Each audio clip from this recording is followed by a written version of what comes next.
Bem, isto hoje é uma conversa super informal, que foi explotada por um artigo que eu escrevi no outro dia que se chamava Para que precisamos do Ministério da Educação? E o Eduardo teve a amabilidade de responder e achámos que tinha graça gravar esta conversa. E, portanto, vou começar por apresentar o Eduardo Marçal Grilo, que obviamente dispensa apresentações, mas que as merece. O Eduardo é engenheiro mecânico pelo Instituto Superior Técnico, mestrado pelo Imperial College e doutorado pelo Técnico outra vez. Fez muita coisa na vida, obviamente. Foi diretor-geral do Ensino Superior, consultor do Banco Mundial, foi presidente do Conselho Nacional de Educação, foi ministro da Educação durante vários anos, entre 95 e 99, com o António Guterres como primeiro-ministro, embora como independente, suponho. E depois foi administrador da Fundação Calouste Gulbenkian, também muitos anos. Eu penso que nós nos conhecemos aí em torno dos anos 2008, 2010, quando juntos organizámos uma conferência sobre exportação de ensino superior, que na altura parecia uma coisa absolutamente bizarra, quase absurda, e que foi fechada pelo então Ministro da Educação, que fez a alocução final a dizer isto não faz sentido nenhum. Afinal fazia. Mas se calhar eu começava já por fazer uma pergunta para alguém que conhece profundamente bem a nossa educação. Temos 50 anos de democracia. Qual é o balanço deste meio século? Eu sei que é uma pergunta grande, mas acho que é boa para termos um bocadinho a grande perspectiva. Bom, Pedro, em primeiro lugar, o gosto e o prazer que eu tenho de estar aqui a conversar contigo sobre um tema que é um tema, digamos, por um lado é fascinante e por outro é um tema que será sempre assunto para debate e para conversas e para motivos de política, para progresso, para desenvolvimento e para, enfim, para resolver problemas ou para inventar problemas. O que é que eu quero dizer com inventar problemas? Ao longo destes 50 anos, nós herdámos em 74 um sistema que era muito fechado. Isso é uma das coisas engraçadas. Como? É uma coisa engraçada que eu acho que a maior parte das pessoas se esquece, mas se passearmos pelo país, o país está cheio das escolas do Raulino. Sim. São, presumo que dos anos 50. Sim, 50, 60. No fundo, o Estado Novo fez um esforço grande com o Plano dos Centenários, não é? A partir de 1940 e que vem até a final dos anos 50, vem até 59, e fazem-se imensas escolas primárias. Havia outros programas que também se fizeram, não propriamente do Estado Novo, mas que aumentaram a oferta da educação. As escolas do Conde de Ferreira, por exemplo, que ainda hoje marcam o país, são aquelas que têm um ensino que existem pelo país. Mas voltando aos 50 anos e à tua pergunta direta. Portanto, nestes 50 anos, o que é que se fez? Eu acho que se fizeram 3 ou 4 coisas muito boas. Uma delas foi o combate ao analfabetismo. Portanto, o analfabetismo foi seriamente reduzido. Nós tínhamos um analfabetismo muito elevado ainda em 1974. O combate ao analfabetismo, o alargamento da escolaridade obrigatória. A escolaridade obrigatória tem em Portugal uma história complicada, não é? Porque o Estado Novo, dito no tempo da chamada ditadura nacional, reduz-se, que vinha da Primeira República, reduz para 3 anos a escolaridade obrigatória, depois passa para 4 anos com o leite pinto, primeiro só para rapazes, depois é que é estendido para raparigas, e depois, nos anos 60, com o Inocêncio Cavalteales, que passa para a escolaridade obrigatória de 6 anos. O Veiga Simão, no início dos anos 70, na lei de bases que produz, que depois não tem efeito porque é de 73, alarga para 8 anos. Bases do professor Veiga Simão alargava a escolaridade obrigatória para 8 anos. Depois, a seguir ao 25 de Abril, essa escolaridade obrigatória anda ali até 1986, portanto, são sensivelmente 10 anos em que se hesita muito, há vários projetos de lei de base, e em 86 estabelecem-se os 9 anos de escolaridade, e mais tarde, já com a Maria de Lourdes Rodrigues como ministra, a escolaridade obrigatória, enfim, o Parlamento passa para 12 anos de escolaridade, que é o que temos hoje. Ninguém deixa de estudar até aos 18 anos, não quer dizer que complete o 12º ano, mas até aos 18 anos é obrigatório. Depois, há uma outra área em que o sucesso do pós-25 de Abril é muito grande, que é no alargamento do ensino superior. O Veiga Simão tinha feito um esforço muito grande em 73, quando faz o diploma das novas universidades, em que cria as universidades de Aveiro, a Nova de Lisboa e Braga, da Universidade do Minho. Depois, a seguir ao 25 de Abril, estende-se essas universidades com mais duas, que eram 2 politécnicos que existiam, que são transformados em universidades, que é o caso de Viga Real e o caso da Covilhã, que dão origem à Universidade da Beira Interior e à Universidade de Trás-os-Montes. E depois, a seguir ao 25 de Abril também, aparecem várias outras universidades. Aparece a Universidade do Algarve, aparece a Universidade da Madeira, aparece a Universidade dos Açores e aparecem as universidades privadas, não é? A Universidade de Nova de Lisboa, que tu conheces bem, é muito incipiente quando é criada em 73, com o Frei Augusto da Silva, que é o presidente do Conselho da Comissão Instaladora. E depois a Universidade Nova, que era verdadeiramente uma universidade muito especial, que tinha um modelo muito sui generis, porque era uma universidade que só tinha departamentos, não tinha faculdades. Em 77 é transformada numa universidade como se fosse uma universidade clássica. Sim. Até mais. Torna-se tão menos Universidade Unida do que a própria Universidade Técnica. E ganham independência, grande autonomia. A Faculdade de Ciências e Tecnologia fica depois em Caparica, atua, a Faculdade de Economia, inicialmente em Campolide e agora, por força da tua grande ação, em Carcavelos. Cria-se a Faculdade de Ciências Médicas e a Faculdade de Ciências Sociais e Humanas, que é que ocupa o trem alto na Avenida de Berda, como toda a gente sabe. Portanto, a Universidade alargou-se muito, só para te dar um número, que é importante que se diga isto. Em 1978, a Universidade Portuguesa tinha cerca de 2.700 doutorados. Toda a Universidade Portuguesa. Hoje, a Universidade Portuguesa produz cerca de 2.500 a 3.000 doutorados por ano. Portanto, estamos a falar de 2 mundos completamente diferentes. Quando por vezes se diz antigamente o mundo era completamente diferente. Claro, a Universidade não tinha nenhuma comparação com aquilo que é hoje. Outro aspecto que... hoje em dia, quase 45% dos jovens portugueses vão para a universidade. Sim. Que é acima da média da OCDE. E, portanto, de facto, eu resumiria isto tudo, se calhar dizendo que Portugal começou a campanha da educação 150 anos atrasada em relação ao norte da Europa, que fez isto no princípio do século XIX.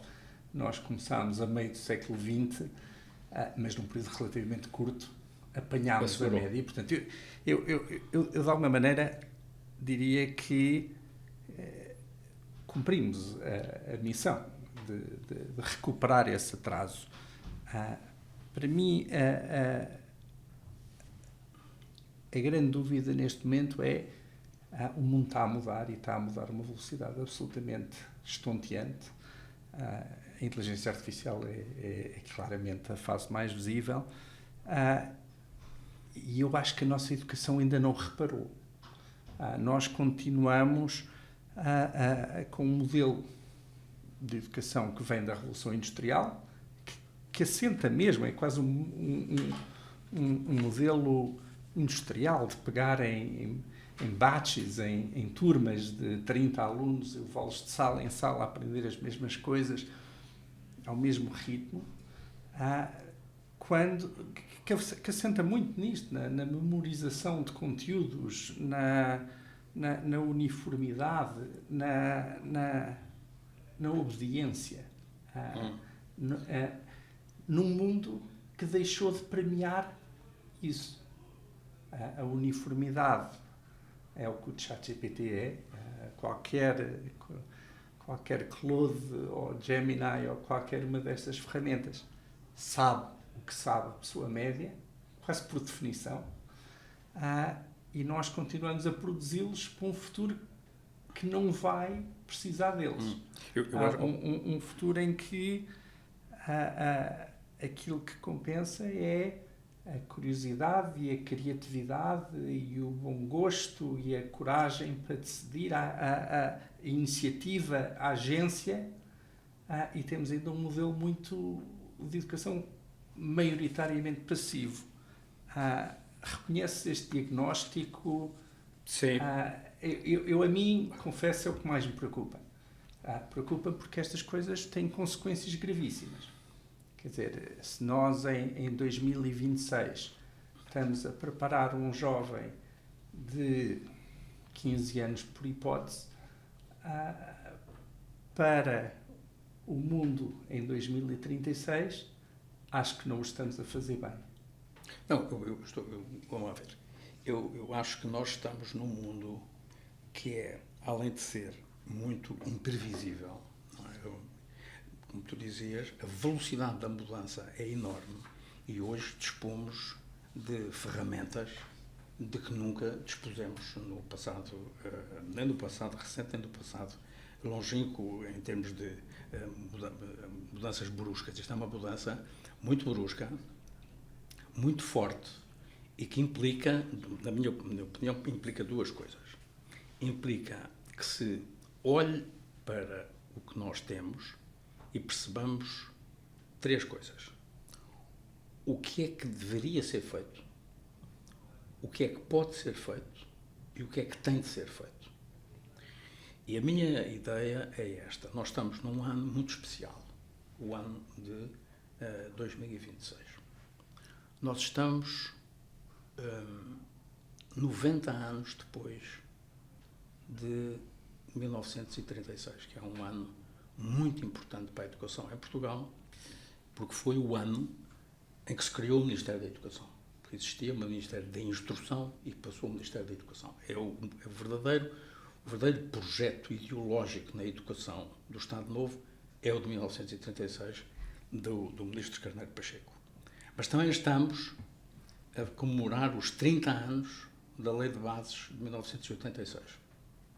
E também estamos a comemorar... Foi do Cavaco Silva essa? Como? Do Cavaco Silva, em 86? 86. Bem, ou terá sido o Roberto Sim, Carneiro? não é com o Roberto. É no primeiro governo. O 86 é uma lei do Parlamento. Ok. O 86 é uma lei do Parlamento. Que vinha a ser trabalhada com há imensas propostas de leis de bases e a lei de bases em 86 aparece como uma espécie de lei muito consensualizada entre os vários partidos que estão no Parlamento. E a lei de bases, como sabes, há países que não têm lei de bases. Os ingleses não têm lei de bases nenhuma. Têm aquelas diretrizes e aquelas leis que são quase orientadoras, mas que são, na minha opinião, têm maior influência sobre o funcionamento das escolas do que uma lei de base. Mas nós optámos pela lei de base. Aliás, a primeira lei de bases que verdadeiramente existe é a do Veiga Simão, de 73. E, portanto, nós estamos num ano em que vale a pena refletir sobre isto. E vale a pena refletir porque, como tu dizias, nós precisamos de preparar os jovens para um mundo que, além de ser imprevisível, é um mundo muito exigente do ponto de vista da formação de cada pessoa, de cada um deles. E a minha a reflexão que eu faço, que tem mais peso, é esta. como é que preparamos as pessoas, os jovens, para a utilização destes equipamentos todos e desta capacidade que se tem hoje de acesso à informação? Como tu dizias, tu pegas no Claude ou pegas no ChatGPT e tens uma informação, digamos, quase infinita. Está lá tudo. Agora, isto é um pressuposto. É que não basta fazer perguntas. É preciso que cada um tenha uma grande formação de base. E eu insisto muito nisto, porque há um pouco a ideia de que está tudo nestas maquinetas. Estas maquinetas, esta maquineta que tu tens aí no bolso e eu que também tenho aqui, isto funciona como uma espécie de uma prótese. É uma prótese. É uma prótese da qual nós não somos capazes de dispensar a prótese hoje. Sair de casa sem isto é uma coisa que nos enfraquece, fragiliza-nos. Mas isto é muito útil, muito importante se tiveres uma grande formação de base. A que é que eu chamo uma formação de base? A formação de base é, em primeiro lugar, os ingleses têm isto muito bem definido, no que chamam a formação académica. Há uma formação académica forte. A pessoa tem que dominar muito bem a língua portuguesa. Tem que dominar os conceitos de matemática e na parte das ciências. Isto é absolutamente essencial. Tem que conhecer a história, tem que ter lido alguns grandes livros. A história também, eu não me ponho de fora a história e a geografia e as artes, não, tudo isto é muito relevante. Mas estes 3 pontos são a base onde assenta, digamos, o raciocínio lógico e a capacidade para entender, e a capacidade para compreender, e a capacidade para poder ter acesso à informação. Porque hoje, Pedro, nós todos aprendemos das formas mais diversas. O problema hoje é verdadeiramente grave. A semana passada vi um relatório da Harvard Law School de grande preocupação porque os alunos que lhes estão a chegar, portanto estamos a falar de alunos já graduados, não é? As escolas de Direito nos Estados Unidos é depois da licenciatura, que entram em Harvard Law, talvez a mais prestigiosa de todas as faculdades de Direito do mundo, e diziam neste relatório que os alunos não são capazes de ler mais de 10 páginas. Passou a ser uma violência o professor mandá-los ler qualquer coisa que tivesse mais de 10 páginas. E nesse sentido eu acho que a prótese é aflitiva. 100% de acordo, quer dizer, para quem saiba usar isto é um multiplicador, podemos fazer 10 vezes mais. Para muitas pessoas estão a perder a autonomia de pensar, estão a tornar-se incapazes de fazer seja o que for por si. Isto é uma grande preocupação. E isso tem muito a ver com a capacidade de leitura, porque o ler em si não é o saber ler. O saber ler tem que se transformar os miúdos em leitores. E isto implica muitas coisas que são clássicas no ensino. Claro. Que é a pessoa saber ler um texto e exprimir esse texto pelas suas próprias palavras. Isto é fundamental. Está-se a perder uma velocidade. Está-se a perder uma velocidade incrível. Está-se a perder uma velocidade incrível. Como se está a perder uma coisa, por exemplo, no ensino da matemática. O ensino da matemática é algo que não pode ser feito, digamos, por exemplo, os ingleses, e eu defendo muito isso, o currículo de uma cadeira, de uma disciplina, de uma área científica, seja qual for, o currículo é a base dos conhecimentos que nós queremos que o aluno adquira, que o estudante adquira. E o currículo tem uma coerência. O currículo não são bits and pieces, não são bocados colados uns aos outros. Tem uma lógica, tem uma coerência entre si. A matemática é cumulativa, não é? É cumulativa e quando se chega ao fim, nós temos que perceber se este miúdo, se o estudante, tem ou não tem, adquiriu ou não adquiriu aquilo que era o objetivo principal do currículo. Daí a importância da avaliação. A avaliação é fundamental. Portanto, currículo e avaliação, currículo, desenvolvimento curricular, capacidade para construir o currículo, não apenas na matemática, mas isto também ocorre na história, por exemplo. Quer dizer, nós não podemos tentar ensinar aos miúdos a história toda. Nós também não sabemos a história toda.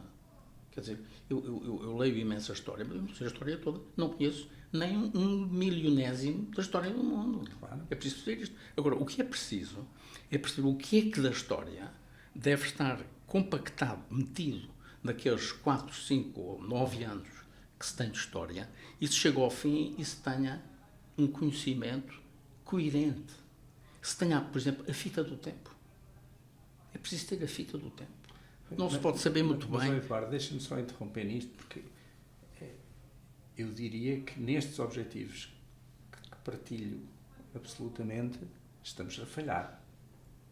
Quer dizer, a generalidade das pessoas não conhece a fita do tempo, a generalidade das pessoas não é capaz de ler livros, entendê-los e tirar prazer disso já agora, e a maior parte das pessoas não tem conhecimentos de matemática funcionais. É verdade. Portanto, quer dizer, por oposição a termos escolaridade quase universal até o 12º ano, depois na prática não está a funcionar e na prática também está a ter resultados absolutamente desiguais entre a nossa população. Em termos médios, eu acho que estamos a falhar.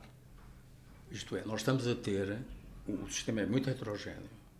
Nós temos hoje jovens rapazes e raparigas que têm uma capacidade incrível, como nós nunca tivemos, porque têm o acesso à informação absolutamente fantástico, são pessoas que se interessam, têm gosto, têm um background familiar muito forte, têm livros em casa, são incentivados a ler. Muitos desses como alunos, sim. Como? Conheço muitos desses. Temos. Mas depois temos que medir isto em termos médios, nós não podemos olhar para isto apenas para os grandes talentos. Claro. Eu que estou convencido de uma coisa, e estou convencido por experiência própria.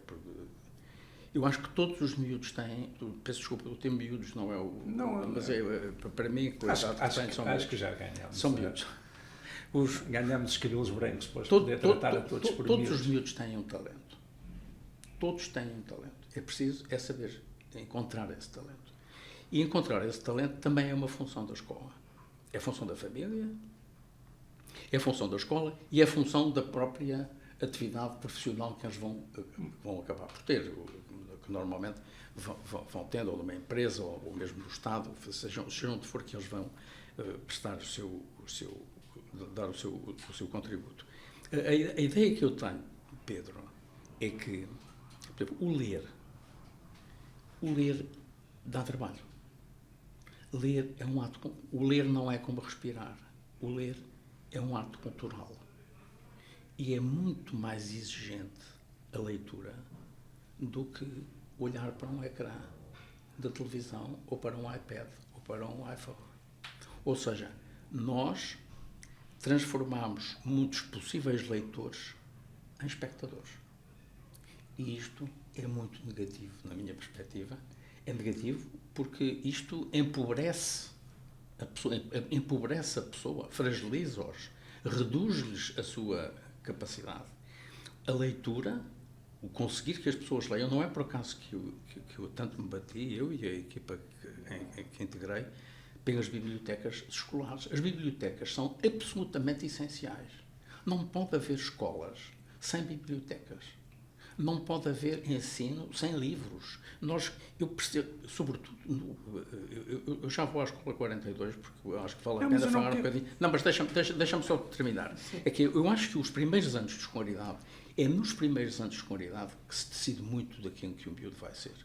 Ou seja, entre os 6 e os 15 anos, isto aqui é decisivo. É decisivo porque é aqui que se ganham hábitos de leitura. Muitas vezes recuperam-se hábitos de leitura mais tarde. Mas aqui perdem-se hábitos de leitura. Os miúdos gostam de ler as historietas quando são miúdos, ou pelo menos gostavam, porque hoje agarram-se a isto aos 3 anos de idade. A partir dos 3 anos já estão agarrados ao iPhone. Eu digo muitas vezes que eu acabei por ser académico porque era caixa de óculos, não sabia jogar à bola e, portanto, li muito. Absolutamente determinante.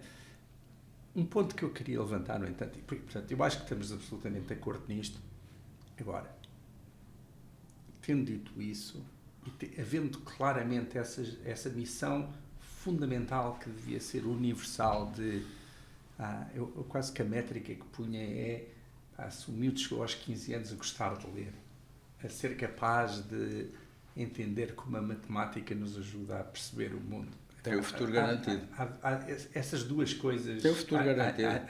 Acho que resolvem quase tudo. A verdade é que agora passa a ser muito mais relevante que possam ter outros interesses diferentes uns dos outros. Um quer estudar História, o outro quer estudar gafanhotos. Encantado. Quer dizer, a uniformidade perdeu muito o seu valor e queremos muito mais formar as competências pessoais que eu dizia.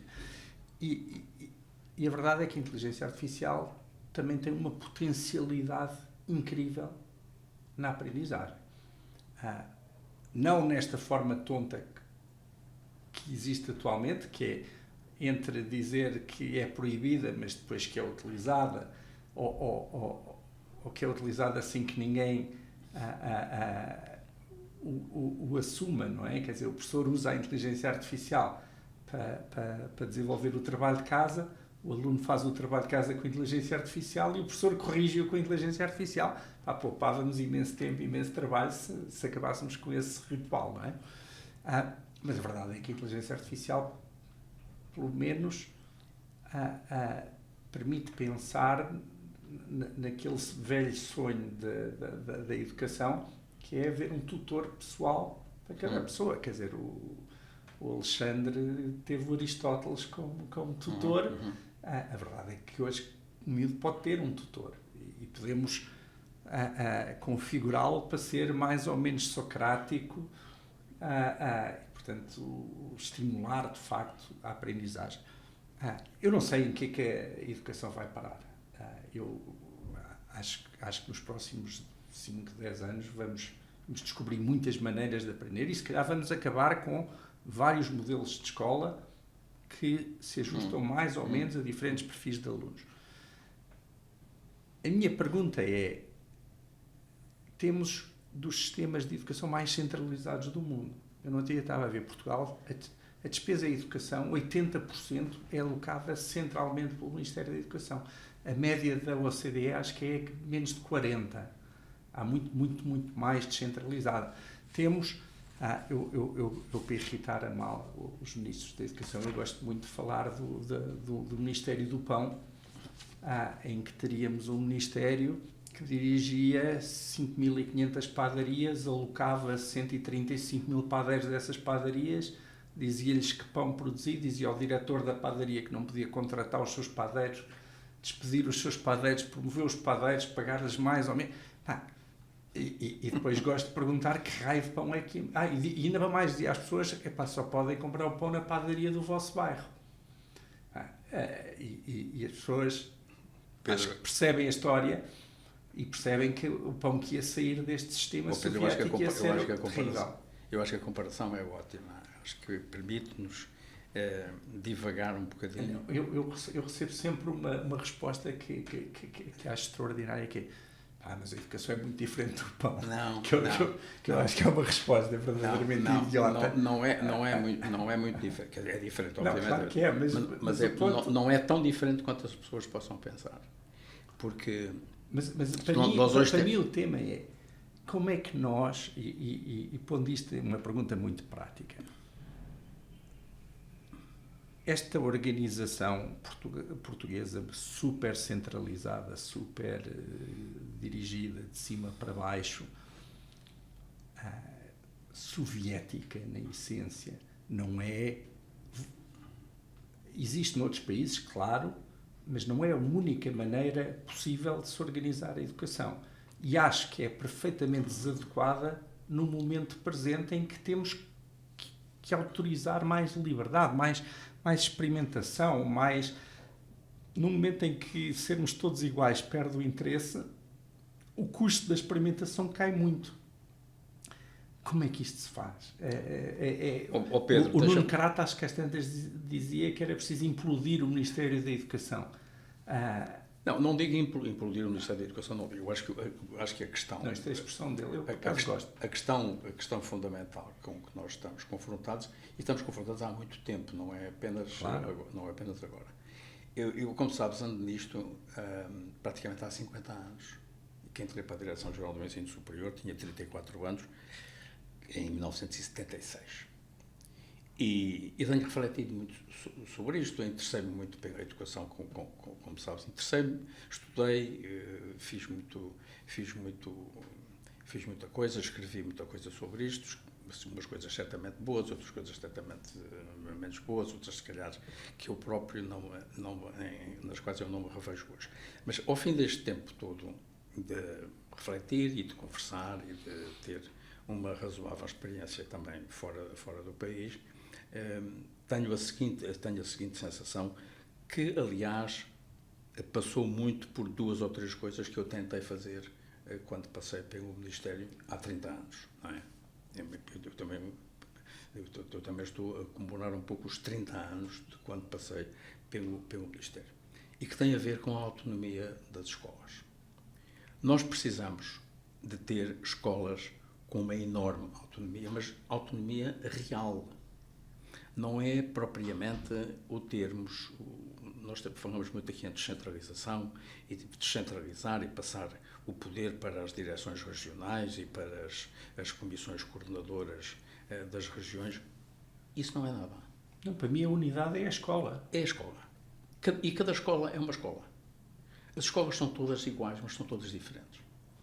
E nós temos que perceber qual é o equilíbrio que queremos entre um currículo nacional, que temos que existir, tem que existir um currículo nacional.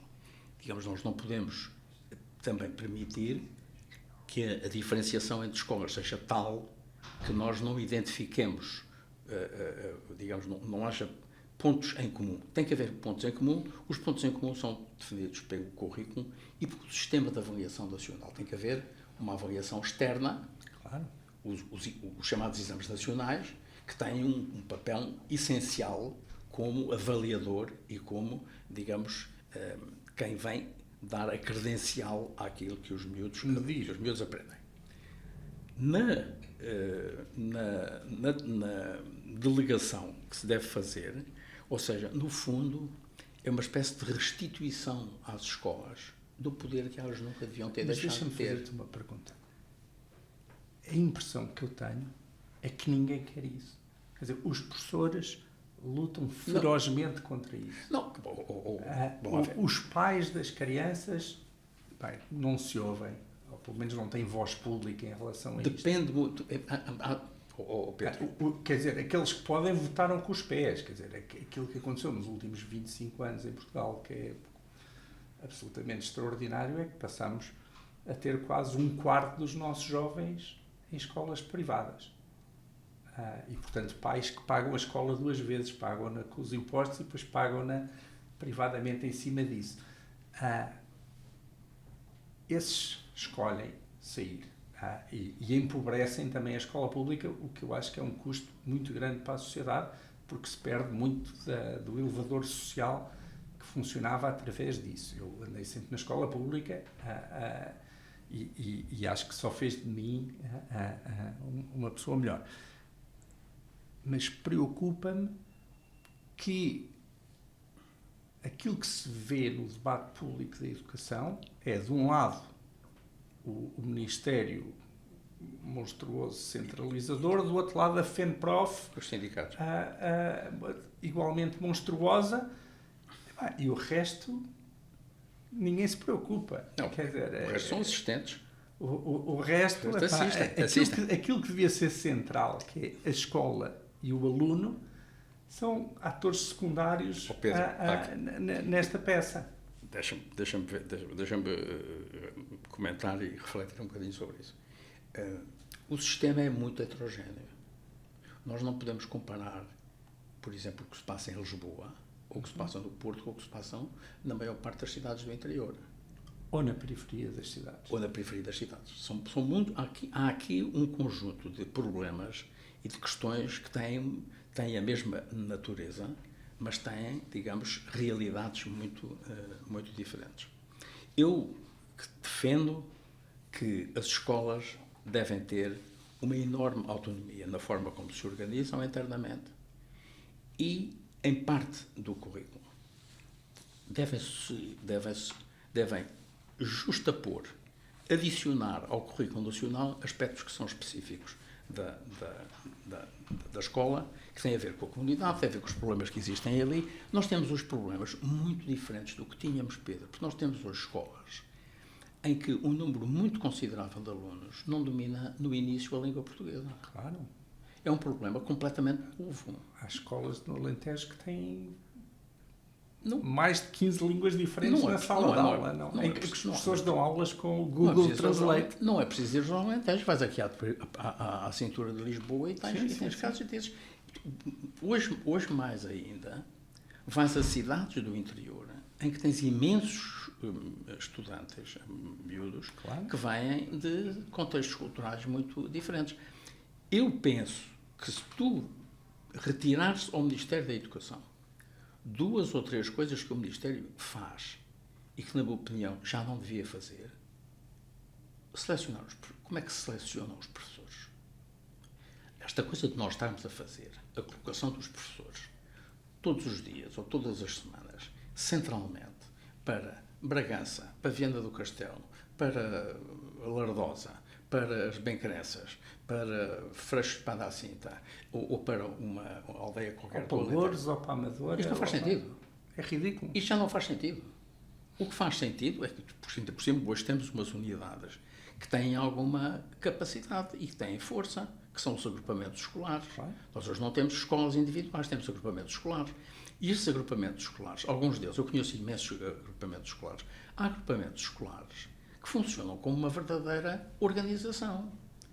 Não digo uma empresa, que funciona como uma organização. Podes perfeitamente delegar nessas organizações e dizer, vocês têm aqui, o orçamento está aqui. No orçamento, a gente, é outra matéria. Outro tema. É outro tema. Está aqui o orçamento, vocês podem gerir este orçamento. Prestam-nos contas através do sistema de... Mas podem contratar, promover e despedir. Exatamente. É a única forma de tu teres uma organização a funcionar.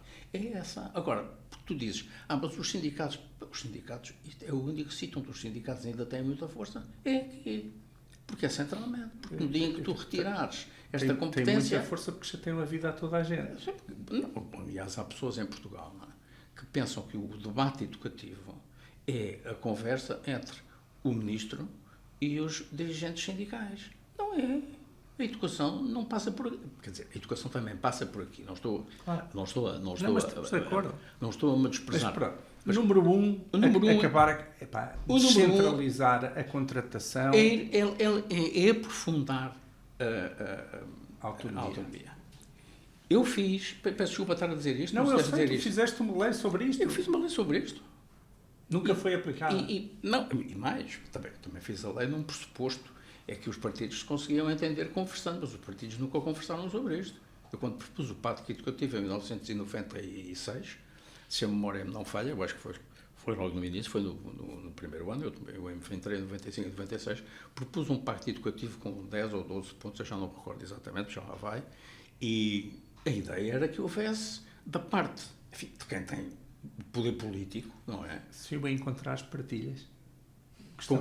Se o encontrares, tenho com certeza. Gostava imenso de ver. Eu pus grande parte das coisas que tinha de documentação, doei ao Politécnico de Castelo Branco. E eles foram muito simpáticos no Politécnico e têm tudo... Não, achava graça de ver o que era esse pacto. Era porque tocava aos pontos fundamentais e ir-se-ia tão longe quanto possível. Não foi possível conseguir um consenso sobre esses pontos.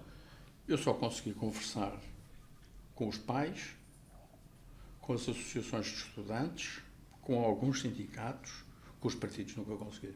Por quê?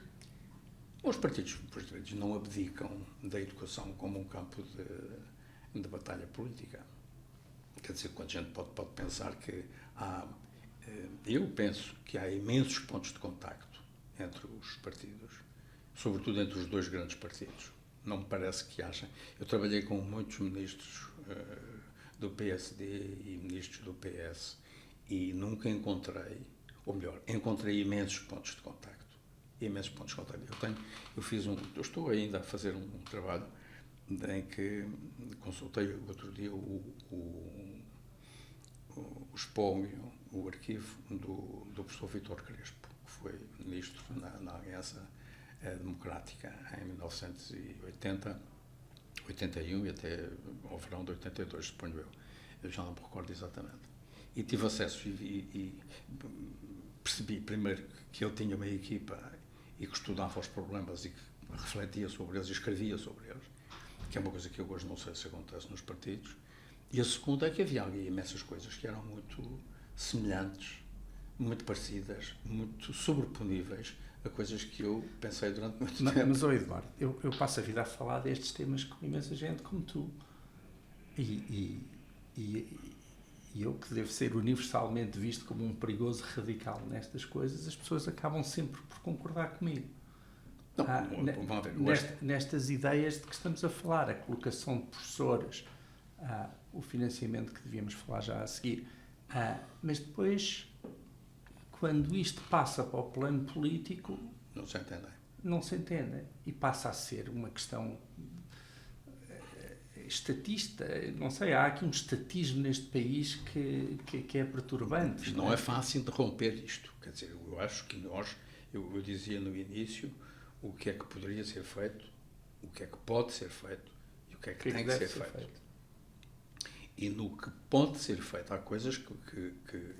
Achas que esta... Acho que essa mudança é uma mudança que implica... Esta pode ser feita, passar a ser das escolas? Acho que pode. Eu acho que se pode ir muito mais longe na conta... A Maria de Lourdes Rodrigues, quando fez o inglês nos primeiros 4 anos de escolaridade, deu às escolas a possibilidade de fazerem... Foram as escolas que contrataram os professores, não foi o Ministério. Portanto, é possível fazer. É possível progredir. Ou se me disseres, tens aí a solução, eu digo, não tenho aqui a solução. Agora, se esta conversa servir para alguma coisa, a minha esperança seria que as pessoas saíssem daqui a pensar...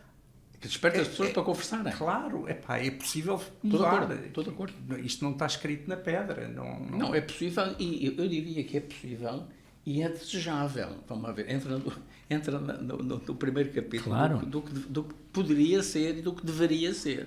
O tema do financiamento. Eu gostaria que o financiamento passasse para os alunos, fosse atrás dos alunos, independentemente das suas escolhas, públicas, privadas, em vez de ser para as escolas.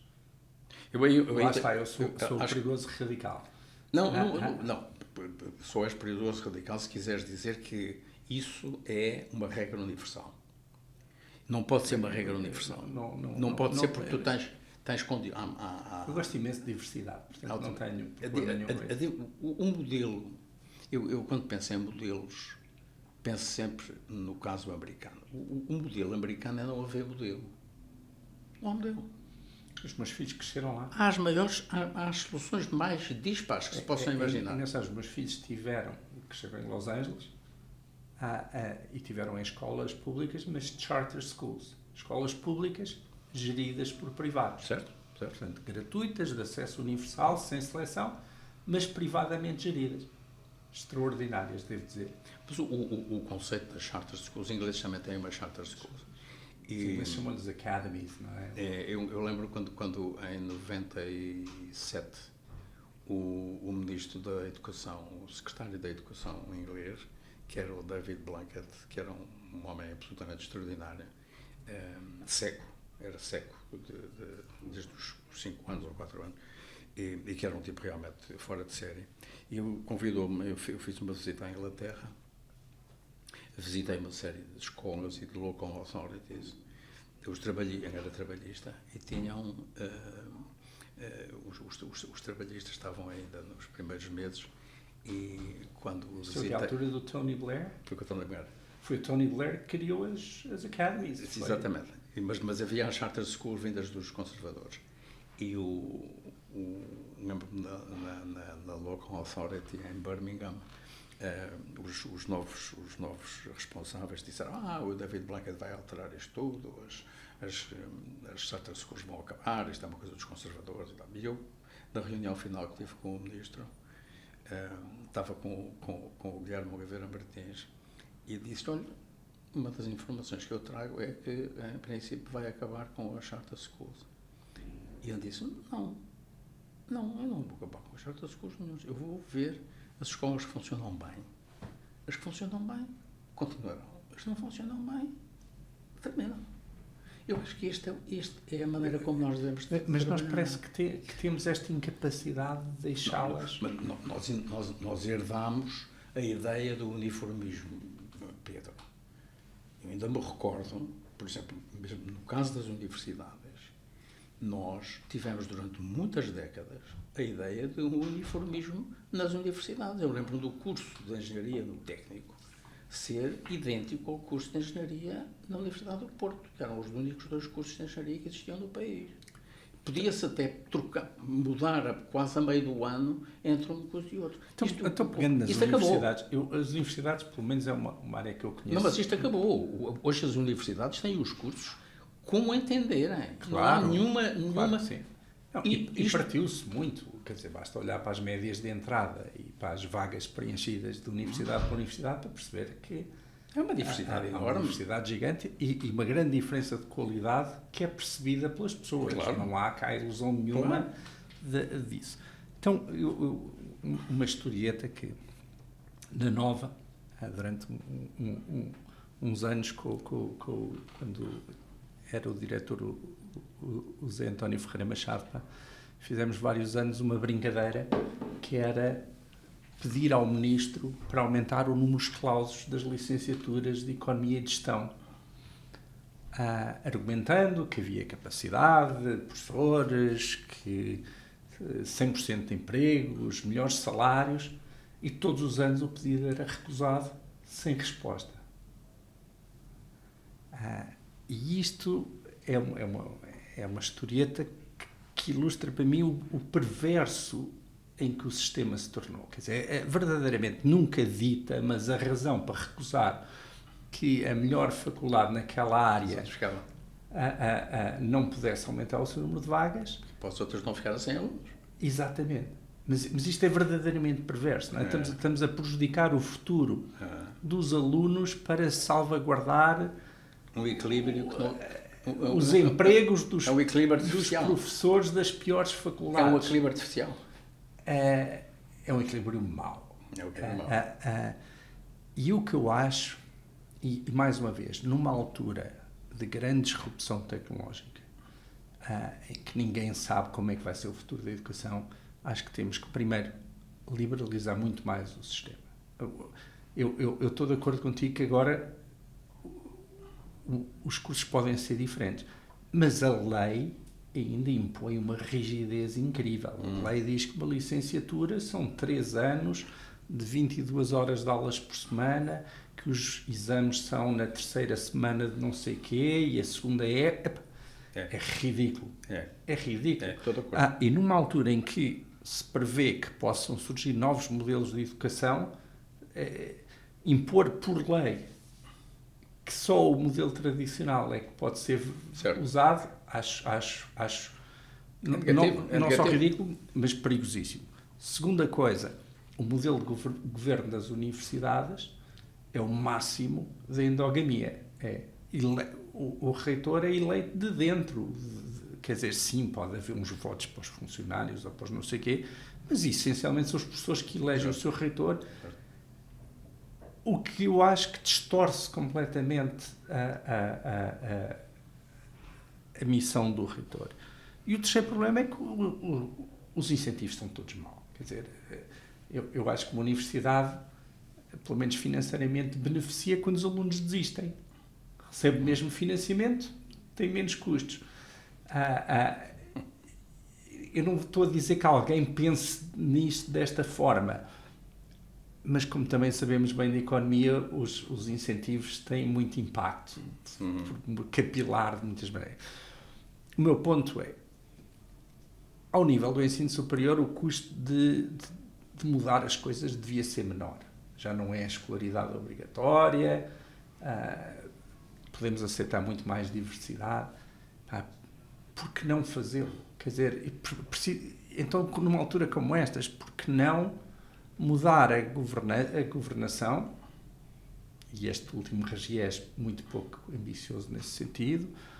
Por que não mudar os incentivos, nomeadamente dando o financiamento aos alunos, o financiamento ir atrás dos alunos, e se uma universidade não receber alunos, terá que fechar as suas portas? E por que não acabar com esta regulação bacoca? Não, mas deixa-me só reforçar uma coisa. Estou de acordo com o que estás a dizer, mas deixa-me voltar atrás. Os números clausos, quando a gente pensa nos números clausos, pensa que os números clausos vêm desde sempre. Não vêm. Os números clausos foram criados em 76. Quem criou os números clausos foi o 6º Governo Provisório, só em medicina. E em 77, ainda em 76, alargaram-se os números clausos também à veterinária e aos cursos de biologia, porque não havia capacidade. Não havia capacidade.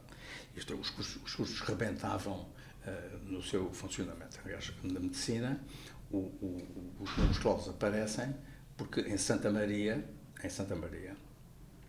os doentes já se fechavam nas casas de banho, fechavam-se nas casas de banho, porque não estavam disponíveis para ser vistos e apalpados por 60 miúdos a seguir uns aos outros. Bem, eu vivi isto na altura. Simplesmente, esta coisa dos números clausos tornou-se depois, como tu disseste e bem, perverso. Tão perverso que o jogo de influências que existiram, por exemplo, nos anos 80, na área da medicina, em que a Ordem dos Médicos insistiu de forma excessiva e, no meu ponto de vista, quase imoral, sobre o Ministério da Educação, para reduzir o número de vagas, o resultado esteve à vista, com o número de médicos que passaram a faltar em determinada altura do processo do Serviço Nacional de Saúde. Nós chegámos a ter um número de clausos total para a medicina, salvo eu, de 120 por ano em todas as faculdades, que eram, na altura, 4. Pronto, agora será muito maior, mas hoje é muitíssimo maior. Mas a mim o que me consta... Espera, mas a maneira como isto é definido é que o facto de tu definires centralmente os números clausos, na minha opinião, deviam deixar de ter a mão do Ministério da Educação. Os números clausos são definidos pelas faculdades. As faculdades dizem quantos estudantes... Quantas vagas têm? Quantas vagas têm e como é que querem os seus estudantes. Claro. Que é outro problema vital. É como é que se selecionam os estudantes para o ensino superior. Nós, neste momento, temos este sistema que vem de 1976, 77. Não se modificou uma linha, a não ser o aparecimento, em 96, dos exames nacionais, porque até 96 não havia exames nacionais. Os exames nacionais, pela primeira vez, faz agora 30 anos que se lançaram os exames nacionais e que, pela primeira vez, nós os operacionalizamos. Não fomos nós que o criámos, nós consolidámos a ideia que vinha da doutora Manuela Ferreira Leite. Eu gosto de ser verdadeiro nas coisas. A doutora Manuela Ferreira Leite, o governo, o Ministério dirigido pela doutora Manuela Ferreira Leite, criou exames nacionais do 12º ano e nós realizámos-los em junho e julho de 96, peço desculpa, contra a vontade de muita gente, porque os exames não eram consensuais. Os exames eram, digamos, uma coisa nova, que vinha a introduzir algumas perturbações no meio de tudo isto. Os exames consolidaram-se e hoje os exames do 12º ano ninguém discute que deve haver, que não deve haver. O problema está em saber se é apenas isto que condiciona a entrada no ensino superior. E a minha opinião é esta. Nós temos que refletir sobre até que ponto é que as universidades devem escolher os seus alunos, os seus estudantes. mas com uma cautela enorme, é que o país percebe esta coisa das notas e aceita com facilidade que um tipo entre com 17,4 e o outro não entre com 17,3. No dia em que, e por isso é que isto é delicado... Eu devo dizer que o grande mérito do concurso nacional, quanto a mim, é que deve ter sido dos poucos processos importantes deste país que nunca foi corrompido. Não, nunca foi corrompido e é aceito. E é aceito por isso. Está consolidado porque é bem feito. Digamos, mas tem uma injustiça tremenda. E eu agora vou falar da nova SBE, que é uma escola que eu conheço.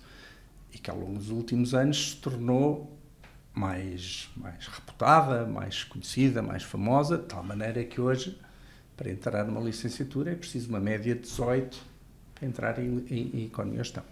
A verdade é que ter uma média dessas, com todas as exceções super honrosas que há,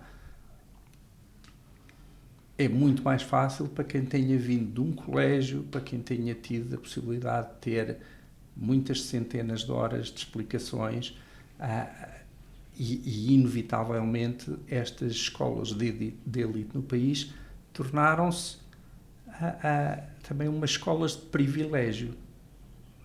São meritocráticas, claro, mas de privilégio também. E eu acho que quebrar de alguma maneira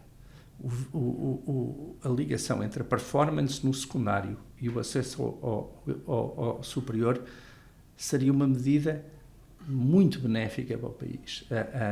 Acho que... Pedro, não tenho dúvida quanto a isso. O problema está em teres um sistema, um processo, em que a pessoa que não entra perceba porque é que não entra. Porque se tu fizeres um sistema, por exemplo, de combinares classificações com entrevistas, suponho tu fazes entrevistas os rapazes e as raparigas quando têm 18 anos. E eu digo-te, uma entrevista assim... É muito desigual também. É desigual, mas também dá uma informação muito preciosa. Tu olhas para os olhos de um tipo e percebes muito bem, sabes, conheces o currículo dele, falas com ele e és capaz de dizer, este tipo tem talento. Este tipo é... Mas eu diria... Agora espera, mas isto traduzido numa entrada ou não entrada é uma coisa muito complicada. É complicado. Agora, se tu me disseres, vamos separar radicalmente o ensino secundário do ensino superior, e eu penso que isso é uma medida é positivo, mas é preciso ter muito cuidado como é que isso é feito, para não se criar um sistema em que a certa altura se diga, mas aquele tipo entrou porquê? Fez uma entrevista. Mas essa entrevista, como é que foi a entrevista? Não, isso eu estou sempre... É muito complicado. É muito complicado. Agora, é desejável que as universidades possam definir o critério da entrada. Pode não ser uma entrevista, pode ser outras coisas, pode ser uma prova. Eu vou-te dar o sistema que eu defenderia. E percebendo que o Estado também tem recursos limitados.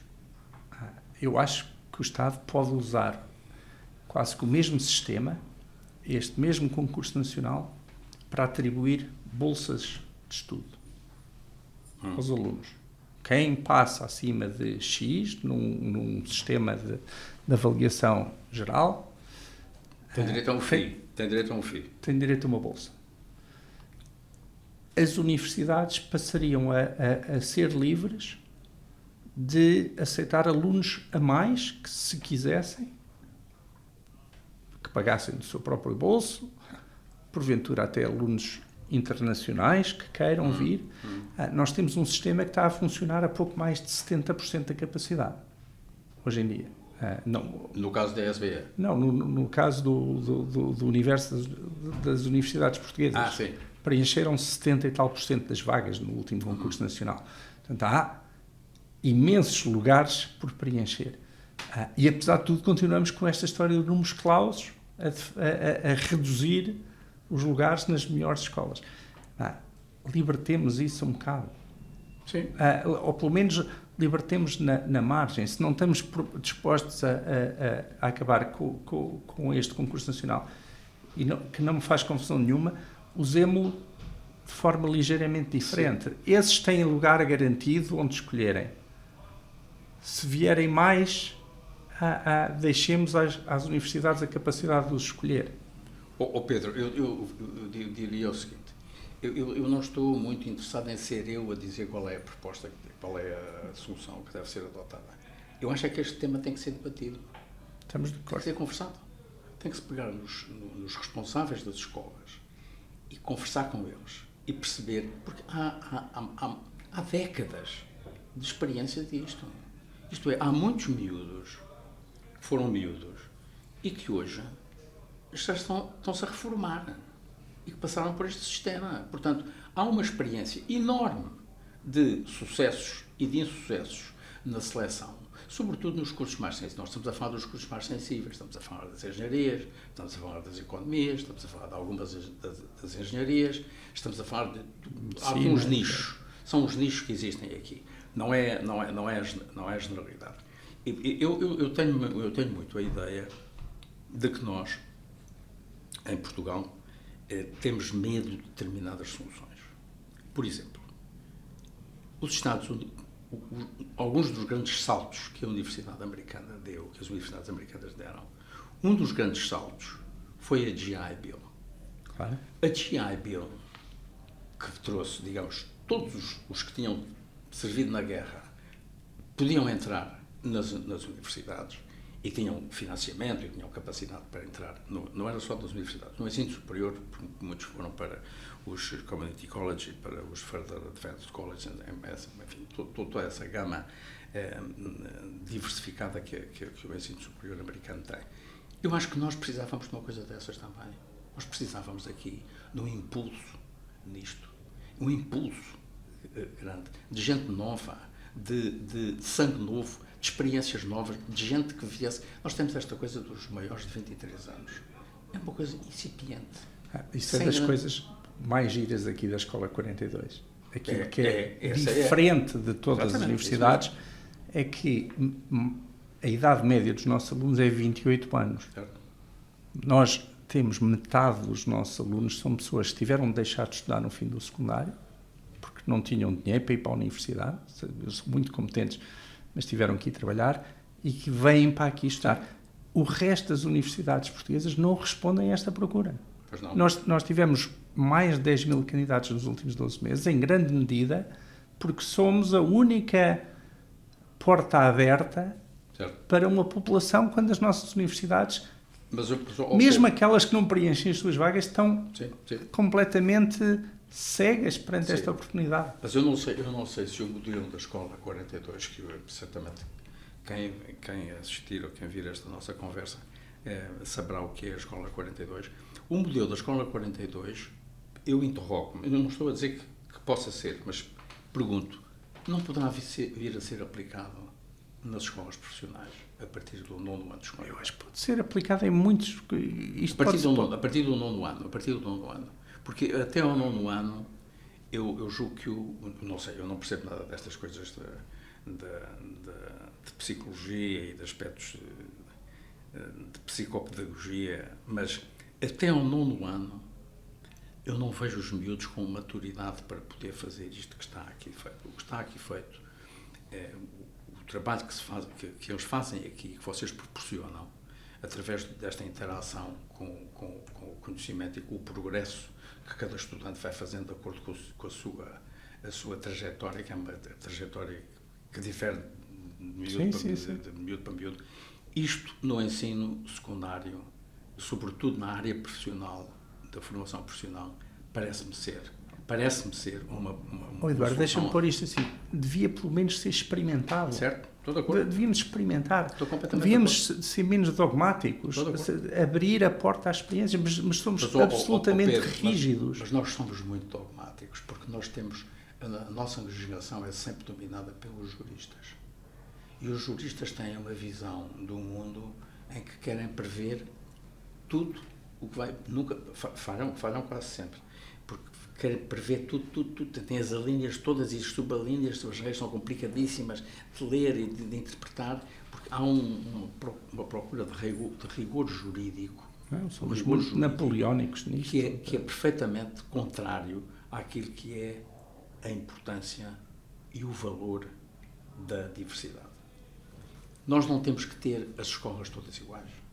Nós não temos que ter razão. Eu vou-te dar um caso absolutamente extraordinário para te mostrar até que ponto é que vai a uniformização. Em 1983, eu fiz com o Roberto Carneiro e com o Frausto da Silva para a Fundação Gulbenkian uma missão a um país africano, que eu não vou dizer qual era. E no Ministério da Educação dominavam três professores consultores cubanos. E quando visitámos o Ministério, o professor-chefe, o professor que comandava aquela missão de 3 professores, disse-nos uma coisa absolutamente extraordinária que eu nunca esquecerei. Abriu um livro e disse: neste momento, em todas as escolas, os professores estão todos nesta página que está aqui. E nós ficámos os três a olhar para ele. E eu disse: mas como é que é possível querer ter, a partir daqui, todas as escolas do país, todos os professores, na página de 54? E eu achava que isto era um enorme sucesso. Quer dizer, ele tinha conseguido fazer isto. Nós, graças a Deus, nós estamos um bocadinho longe disto. Mas não muito. eu acho que só não... Mas a ideia da uniformização... Mas eu acho que esse seria o sonho de muita gente. É capaz de ser, não é o meu. Não, o meu também não. Acho que esta história maravilhosa é um bom sítio para acabarmos esta conversa. Na esperança de que em Portugal combatermos a uniformização. Possamos combater esta ideia de que todos estaremos na página 54 na mesma terça-feira de janeiro. Eduardo, muito obrigado. Não, obrigado. É sempre um gosto muito grande conversar contigo. Muito obrigado.